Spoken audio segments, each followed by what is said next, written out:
Hey guys, thanks for tuning into episode 2. We're gonna dig into this thing and get all the dirty work done. We're gonna go ahead and do new brakes on this thing.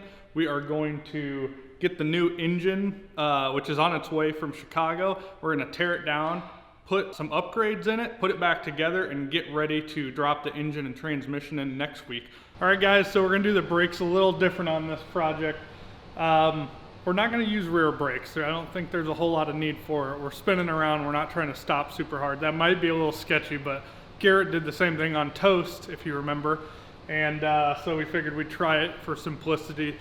This is round 1 of this build. I'm sure it'll evolve and it'll get out of control real quick. But for now, we're just going to take the stock brakes, which are shot and rusty and nasty.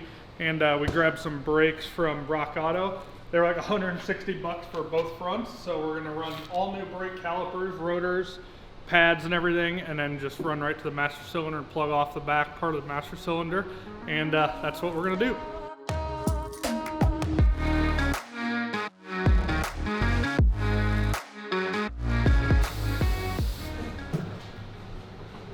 Mike Pryka, our resident photographer, just picked up our new Bullet for the rEagle, and she's a doozy. It's a 622,000 mile LS engine.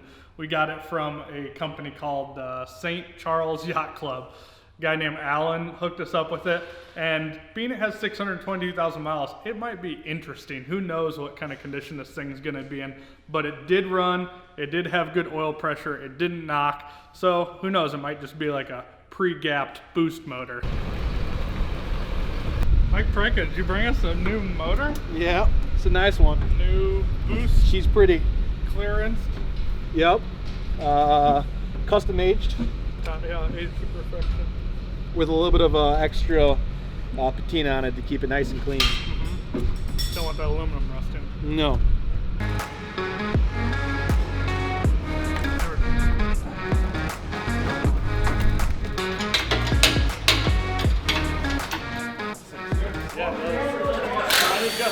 It's got some nasty coolant in it.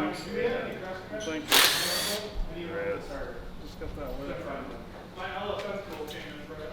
Oh yeah. Trunnion upgrade. Woo, there's some sludge in there. Nope, I failed. That looks gross. Some sludge right in the middle. Not terrible though.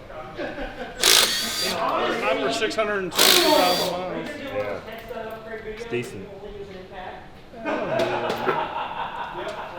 It's a little bit dirtier, but not terrible. This is the dirty side. You don't want to look at that barn, you just run it the way it is. Pulls everything this way. That's how it gets the fresh air. They're always dirty? Cool. Huh? They're always dirty? PCV side is dirty because it draws fresh air in one side and everything dirty goes past the other side. All right, everyone, we're here working on the bald rEagle again today. So today we're gonna try and get the ice tank mounted. We have one that was laying around the shop. We're gonna try and make that fit. And then we're gonna go over the motor and put a new cam in, get the heads apart, get the new valve springs in.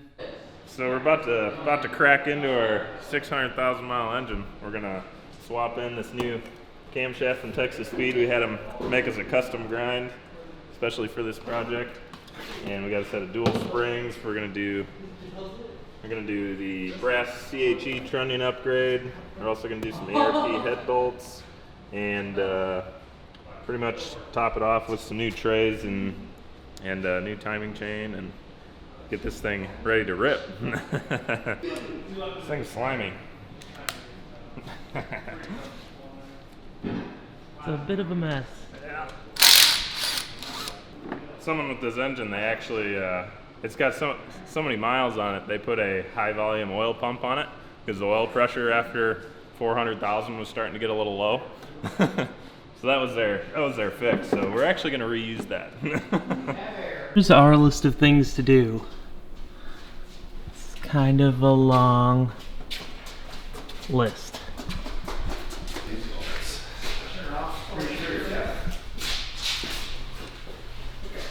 Trying to find some bolts to pull the cam with.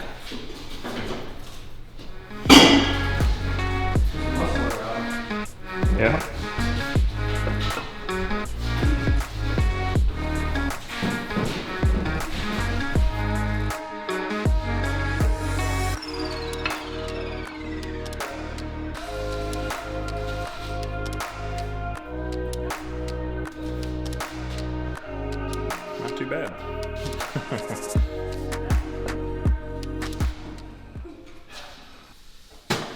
So we have to put an ice tank in here. We had one laying around the shop, so we're gonna modify the car to make the ice tank fit. Recording. Crank that thing all the way up. Yep. Crank that thing in.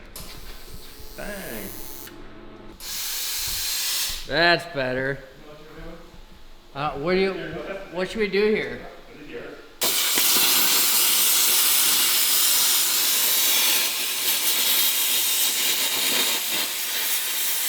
New one.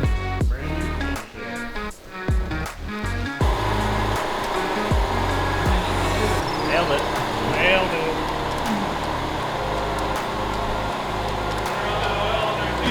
Yeah, there you go. What's that?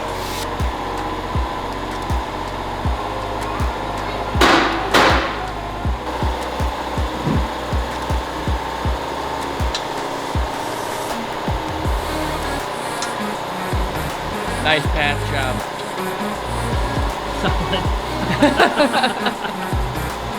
No, I think some of this is gonna have to come out, I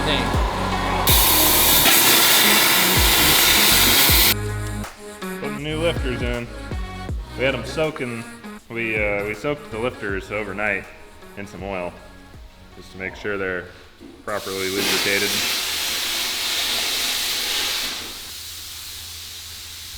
Sweet. Here we go shopping. It's a nice thing when you need parts. We usually have them, so. Cam retainer plate. I've never actually seen one. The one that I took off, the gasket even came out of it. Like I've never even seen the gasket come out of one of those. Probably in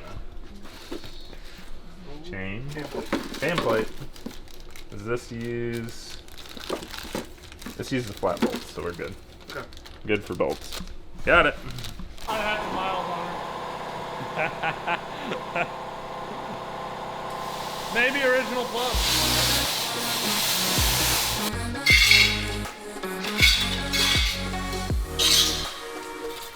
Cleaning her up. Yep. So we got to scrape all the old gasket material off the deck. And really, the best way to do that is just a razor blade on its edge. Keep scraping until it's nice and smooth. So that our new gaskets get a good seal. Then we'll clean it with some brake clean to get all the oil and stuff off before we put the heads on for the final time. Brian said he bets this thing won't even make it to do one burnout in the parking lot before it blows up. No. That's what I said. You're nuts. What, the motor? Yeah. He's like, I bet you $20. It won't even make it to the parking lot. Haterade. Straight haterade. Yeah, I know. Acts like we've never done this before. Have you? No, that's the first time. We are replacing our stock 600 and some thousand mile springs and retainers and seals with some new Texas Speed hardware. We are utilizing their spring compression tool. Very nice piece, sold at Motion Raceworks. If you can get the retainers free.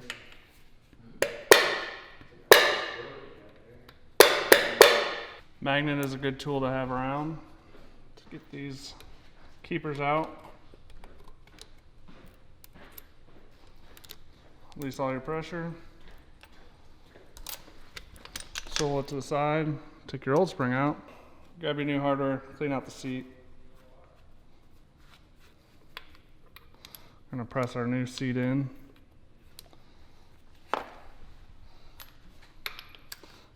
Give her a few love taps. Make sure she's seated all the way.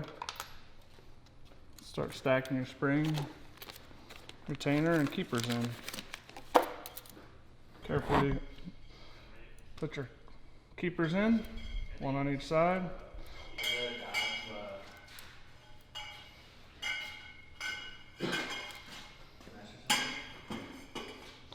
Make sure she's all seated up. You're all done.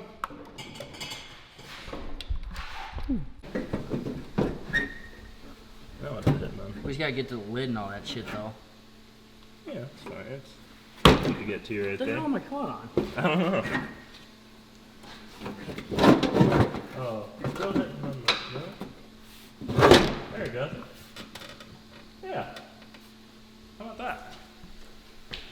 look at that lid. Well, Is that gonna matter? I don't know anything about this shit. it's gonna be annoying. What? All they said was make the tank fit. I did my job. This monster was from yesterday. Is it still good? Not really. Decent. I mean, it's not terrible, but it's not that good. Yep. So, do we just commit to modifying the tank and like move the lid over or something, or? Yeah, but then all the fittings are right there. We gotta take all the Yeah. fittings out. Look, stock rocker arms, and they have like little needle bearings that they ride in there. So the problem with that is sometimes they like blow apart and the needles go all over your inside of your engine. So we sell this kit where we knock those bearings out and we replace them with a brass bushing. Oh, that's neat. So this is like the upgrade kit. So it comes with the new little, whatever you want to call that, the new shaft in the center. And it comes with these little wedding ring brass bushings that we press in there. So, yeah. That's awesome. So in order to get this stud out, it's usually easiest to just slide a nut over it, weld the stud to the nut, and then that puts a lot of heat into it, so it frees your stuck bolt. And then you can just take it out with a ratchet because it has basically a new head welded onto it. It's generally the easiest way to get them out, so. Generally. Let it cool a little bit so it doesn't just shear right off, and then usually, sometimes it takes a few nuts, but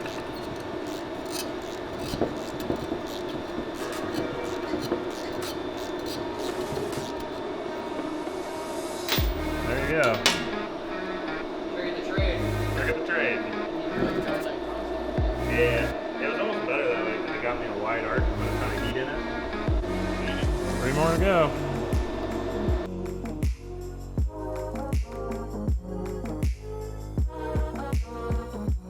What do you torque them bad boys to? I don't know, I'll have to look at it. It should have a sheet in the box. Who reads instructions?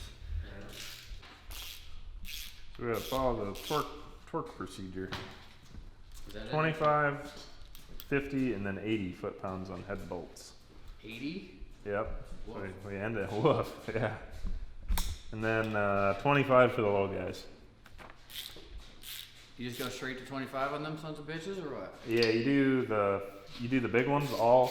You do the entire sequence on the big ones, and then at the very end you go back and do the little ones to 20. Straight to 25. Straight to 25.